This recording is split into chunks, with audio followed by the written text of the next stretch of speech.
જય માતાજી મિત્રો અમે પહોંચી ગયા છીએ ચેહરમાના ગામ તેરવાડાની અંદર ચેહરમાનું બહુ મોટું ધામ છે. ત્યાં અમે પહોંચ્યા છીએ, જ્યાં ચેહરમાનું પ્રાકટ્ય સ્થાન ગણાય છે. એવી જગ્યાએ અમે તમને દર્શન કરાવી રહ્યા છીએ. જ્યાં ચેહરમાનું ધામ છે, જ્યાં ચેહરમાનું આ મંદિર છે.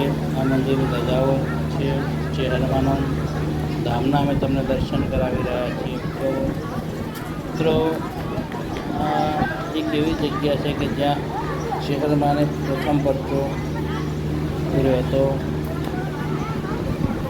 બહુ જ જબરજસ્ત પરચાવાળી જગ્યા ચેહરમાનું ધામ. આ ચેહરમાનો કૂવો છે. આમાં કૂવામાં માતા પોતે નાગણી સ્વરૂપે બિરાજમાન છે. ભાગ્યશાળી વ્યક્તિને જ અહીંયા નાગણી સ્વરૂપેમાં ચેહરમાના દર્શન થાય છે.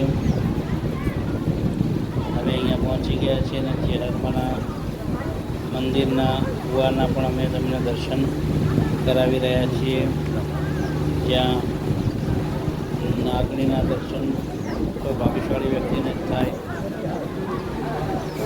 તો હવે તમને ચેહરમાના મંદિરની અંદરના દર્શન કરાવીએ.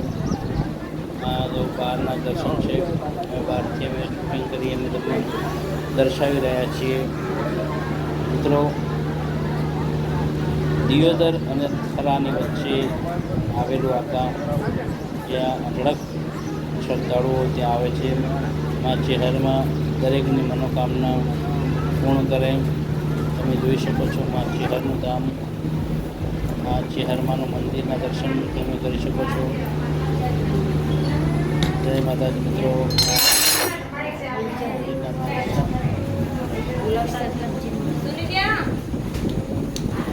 ચેહરમાના મંદિરના દર્શન છે, તમે મિત્રો જોઈ શકો છો.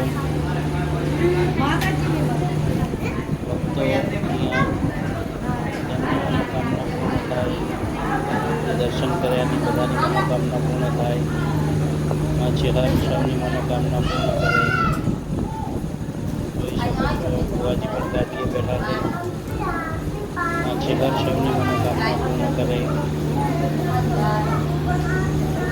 જય માતાજી મિત્રો. બોલો ચેહર માતની જય.